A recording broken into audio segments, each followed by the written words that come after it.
ಈ ಸ್ಕೂಲ್ ಕಾಲೇಜೆಲ್ಲ ರಜಾ ಸಿಗ್ತಾ ಇರೋ ಹಾಗೇನೆ ಎಲ್ಲಾದ್ರೂ ಟ್ರಿಪ್ ಹೋಗ್ಲಿ ಅಂತ ನಮ್ಮ ಸೌತ್ ವೆಸ್ಟರ್ನ್ ರೈಲ್ವೆ ಅವರು Hubli Rameswaram via Bengaluru direct train ಬಿಟ್ಟಿದ್ದಾರೆ. ಸ್ಪೆಷಲ್ ಟ್ರೈನ್ ಅದು. ಈ ಟ್ರೈನು ಈ ಮುಂಚೆ ಇತ್ತು, ಆಮೇಲೆ ಕ್ಯಾನ್ಸಲ್ ಮಾಡಿದ್ರು, ಯಾಕೋ ಗೊತ್ತಿಲ್ಲ. ಬಟ್ ಇವಾಗ ಮತ್ತೆ ಬಿಟ್ಟಿದ್ದಾರೆ, ರಶ್ ನ ಕ್ಲಿಯರ್ ಮಾಡಬೇಕು ಅಂತ ಹೇಳಿ. ಬರೀ 2 ತಿಂಗಳಿಗೆ ಮಾತ್ರ, ಏಪ್ರಿಲ್ ಮತ್ತೆ ಮೇ 2026. ಕರ್ನಾಟಕದಿಂದ ರಾಮೇಶ್ವರಂಗೆ ಡೈರೆಕ್ಟ್ ಟ್ರೈನ್ ಕಡಿಮೆ ಅಂತಾನೆ ಹೇಳ್ಬೋದು, ನಿಲ್ಲ ಅಂತಾನೆ ಹೇಳ್ಬೋದು. ಯಾಕಂತಂದ್ರೆ ಮಂಗಳೂರಿಂದ ಒಂದಿದೆ, ಅದು ಕೂಡ ವೀಕ್ಲಿ. ಅದು ಬಿಟ್ರೆ ಇದು ಹುಬ್ಳಿಯಿಂದ ಈ ಸಮ್ಮರ್ ವೆಕೇಶನ್ ರಶ್ ನ ಕ್ಲಿಯರ್ ಮಾಡ್ಲಿಕ್ಕೆ ಬಿಟ್ಟಿದ್ದಾರೆ ಅಷ್ಟೇ. ಸೊ 2 ತಿಂಗಳು ಆಲ್ರೆಡಿ ಹೇಳ್ದಂಗೆ. ಏಪ್ರಿಲ್ 5ನೇ ತಾರೀಕಿಂದ ಶುರುವಾಗುತ್ತೆ. ಪ್ರತಿ ಭಾನುವಾರ ಬೆಳಿಗ್ಗೆ ಹುಬ್ಳಿಯಿಂದ ಹೊರಡುತ್ತೆ. ಲಾಸ್ಟ್ ಟ್ರೈನು 30 ಮೇ 2026, ಅಂದ್ರೆ 2 ತಿಂಗಳು ಫುಲ್. ಇನ್ನ ರೂಟ್ ಬಗ್ಗೆ ನೋಡೋದಾದ್ರೆ ಆಲ್ರೆಡಿ ಹೇಳ್ದಂಗೆ ಹುಬ್ಳಿಯಿಂದ ಹೊರಡುತ್ತೆ ಈ ಟ್ರೈನ್. ಬೆಳಿಗ್ಗೆ 6:50ಕ್ಕೆ ಹುಬ್ಳಿಯಿಂದ ಹೊರಡುತ್ತೆ. ಹಾವೇರಿ, ದಾವಣಗೆರೆ, ಅರಸೀಕೆರೆ ಮೂಲಕ ಬೆಂಗಳೂರಿನ ಬಾಣಸವಾಡಿಗೆ 2:38ಕ್ಕೆ ಮಧ್ಯಾಹ್ನ ರೀಚ್ ಆಗುತ್ತೆ. ಅಲ್ಲಿಂದ ಮುಂದೆ ಜರ್ನಿ ಕಂಟಿನ್ಯೂ ಆಗುತ್ತೆ. ಹೊಸೂರು, ಧರ್ಮಪುರಿ, ಸೇಲಂ, ತಿರುಚಿರಾಪಳ್ಳಿ ಮೂಲಕ ನೆಕ್ಸ್ಟ್ ಡೇ ಅಂದ್ರೆ ಸೋಮವಾರ ಬೆಳಗಿನ ಜಾವ 5:20ಕ್ಕೆ ರಾಮೇಶ್ವರಂ ರೀಚ್ ಆಗುತ್ತೆ. ಬೆಳಿಗ್ಗೆ ಬೇಗ ರೀಚ್ ಆಗುತ್ತೆ. ಬಟ್ ಹಾಗಂತ ರಾಮೇಶ್ವರಂದಲ್ಲಿ ಹೊಸದಾಗಿ ಓಪನ್ ಆಗಿರೋ ಪಮ್ಮನ್ ಬ್ರಿಡ್ಜ್ ನೋಡೋದನ್ನ ಮರಿಬೇಡಿ ಆಯ್ತಾ. ಸೊ ನಿಮ್ ಪ್ಲಾನ್ ಹೇಗಿರ್ಲಿ ಅಂತಂದ್ರೆ, ಬೆಳಿಗ್ಗೆ ಬೇಗ ರೀಚ್ ಆಗುತ್ತೆ ಅಲ್ವಾ, ಬೆಳಿಗ್ಗೆಯಿಂದ ಸಂಜೆ ತನಕ ಅಲ್ಲಿರೋ ಎಲ್ಲ ಪ್ಲೇಸಸ್ ನೋಡಿ. ಮೈನ್ ಆಗಿ ರಾಮನಾಥ ಸ್ವಾಮಿ ಟೆಂಪಲ್, ಅದು ಸ್ವಲ್ಪ ಜಾಸ್ತಿ ಟೈಮ್ ಬೇಕಾಗುತ್ತೆ. ಅಲ್ಲಿ 22 ಬಾವಿ ಇದೆ, ಅಂದ್ರೆ ದೇವಸ್ಥಾನದ ಒಳಗಡೆ 21 ಇದೆ, ಪ್ಲಸ್ ಸಮುದ್ರದಲ್ಲಿ ಕೂಡ ಸ್ನಾನ ಮಾಡ್ಕೊಂಡು ಬರಬೇಕು. ಅದನ್ನ ಮಿಸ್ ಮಾಡ್ಕೋಬೇಡಿ.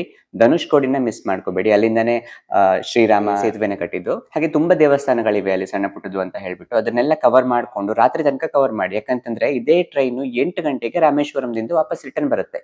ಸೊ ಅದೇ ಟ್ರೈನ್ ಅಲ್ಲಿ ಬಂದು ಅದೇ ಟ್ರೈನ್ ಅಲ್ಲಿ ನೀವು ವಾಪಸ್ ಹೋಗ್ಬೋದು ಅಂತ ಪ್ಲಾನ್ ಮಾಡ್ಕೊಳ್ಳಿ. 1 ಡೇ ಇಸ್ ಇನಫ್. ಮತ್ತೆ ನೀವು 2 ದಿನ ಎಕ್ಸ್ಟ್ರಾ ಮಾಡ್ತೀರಾ ಅಂದ್ರೆ ಜರ್ನಿ ಸ್ಪ್ಲಿಟ್ ಮಾಡಬೇಕಾಗುತ್ತೆ. ಮಧುರೈಗೆ ಬಂದು, ಇಲ್ಲ ಸೇಲಂ ಅಥವಾ ತಿರುಚಿರಾಪಳ್ಳಿ ಬಂದು, ಮತ್ತೆ ಅಲ್ಲಿಂದ ಇನ್ನೊಂದು ಟ್ರೈನ್ ಹಿಡ್ಕೊಂಡು ಮತ್ತೆ ಬೆಂಗಳೂರು ಅಥವಾ ಹುಬ್ಳಿ ರೀಚ್ ಆಗಬೇಕು. ಸೊ ಅದನ್ನ ಅವಾಯ್ಡ್ ಮಾಡ್ಲಿಕ್ಕೆ 1 ಡೇ ಅಲ್ಲಿ ಕವರ್ ಮಾಡೋದು ಓಕೆ. ಯಾಕಂತಂದ್ರೆ ಬೆಳಿಗ್ಗೆ 5:20ಕ್ಕೆ ಬರುತ್ತೆ ಟ್ರೈನು, ರಾತ್ರಿ 8 ಗಂಟೆಗೆ ರಿಟರ್ನ್ ಆಗುತ್ತೆ. ಸೊ ಆರಾಮಾಗಿ ಕವರ್ ಮಾಡಬಹುದು. ಸೊ ಇನ್ನು ಈ ದೇವಸ್ಥಾನದ ಬಗ್ಗೆ ಹೇಳೋದಾದ್ರೆ, ಇಲ್ಲಿ ರಾಮನಾಥ ಸ್ವಾಮಿ ದೇವಸ್ಥಾನ ವೆರಿ ಸ್ಪೆಷಲ್. ಅದು 12 ಜ್ಯೋತಿರ್ಲಿಂಗಗಳಲ್ಲಿ ಒಂದು, ಹಾಗೇನೆ 4 ಚಾರ್ಧಾಮ್ಗಳಲ್ಲಿ ಕೂಡ ಒಂದು. 4 ಚಾರ್ಧಾಮ್ಗಳಲ್ಲಿ ಸ್ಪೆಷಲ್ ಏನು ಅಂತ ಅಂದ್ರೆ, 3 ಚಾರ್ಧಾಮ್ ವಿಷ್ಣುವಿಗೆ ರಿಲೇಟೆಡ್ ಆಗಿರುತ್ತೆ, ಬಟ್ ಇದೊಂದೇ ಒಂದು ಶಿವನಿಗೆ ರಿಲೇಟ್ ಆಗಿರುತ್ತೆ. ಶ್ರೀರಾಮ ಲಂಕೆಗೆ ಹೋಗುವ ಮುನ್ನ ಇಲ್ಲಿ ಶಿವಲಿಂಗವನ್ನ ಪ್ರತಿಷ್ಠಾಪನೆ ಮಾಡಿ ಪೂಜೆ ಮಾಡಿದಾಗಿದೆ.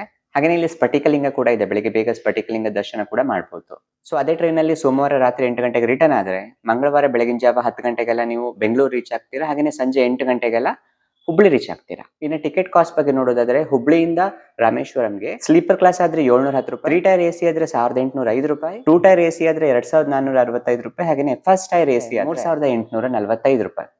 ಇನ್ನ ಬೆಂಗಳೂರಿಂದ ರಾಮೇಶ್ವರಂಗೆ ಟಿಕೆಟ್ ಕಾಸ್ಟ್ ಏನು ಅಂತ ನೋಡೋದಾದ್ರೆ, ಸ್ಲೀಪರ್ ಕ್ಲಾಸ್ ಆದ್ರೆ 485 ರೂಪಾಯಿ, 3 ಟೈರ್ ಎಸಿ ಆದ್ರೆ 1285 ರೂಪಾಯಿ, 2 ಟೈರ್ ಎಸಿ ಆದ್ರೆ 1815 ರೂಪಾಯಿ, ಹಾಗೆ ಫಸ್ಟ್ ಎಸಿ ಆದ್ರೆ 2760 ರೂಪಾಯಿ ಇದೆ. So up and down 2 ticket ನ ಬುಕ್ ಮಾಡ್ಕೊಂಡು ಆರಾಮಾಗಿ ನೀವು ಲೋಕಲ್ ಸುತ್ತಾಡ್ಕೊಂಡು ಬರ್ಬೋದು ರಾಮೇಶ್ವರಂನಲ್ಲಿ. ಟಿಕೆಟ್ ಬುಕ್ ಮಾಡ್ಲಿಕ್ಕೆ IRCTC ವೆಬ್ಸೈಟ್ ಅಥವಾ ಮೊಬೈಲ್ ಆಪ್ ನ ನೋಡ್ಕೋಬಹುದು. ಇಲ್ಲ ಅಂತಂದ್ರೆ ಅಫಿಷಿಯಲ್ ಟಿಕೆಟ್ ಕೌಂಟರ್ ಅಲ್ಲಿ ಹೋಗಿ ಬುಕ್ ಮಾಡ್ಕೋಬಹುದು ಅಡ್ವಾನ್ಸ್ ಆಗಿ. ಸೊ ಈ ವಿಡಿಯೋ ನಿಮಗೆ ಯೂಸ್ಫುಲ್ ಅಂತ ಅನ್ಸಿದ್ರೆ, ರಾಮೇಶ್ವರಂಗೆ ಯಾರು ಹೋಗ್ಬೇಕು ಅಂತ ಇದ್ರಲ್ಲ, ಅವರಿಗೆ ತಪ್ಪದೇನೆ ಶೇರ್ ಮಾಡಿ. ಇದೇ ರೀತಿ ಹೆಚ್ಚಿನ ಯೂಸ್ಫುಲ್ ಕಂಟೆಂಟ್ ಗೆ ಚಾನಲ್ ನ ಮರಿದೇನೆ ಫಾಲೋ ಮಾಡಿ. ಸಿಗೋಣ ಮುಂದಿನ ವಿಡಿಯೋದಲ್ಲಿ.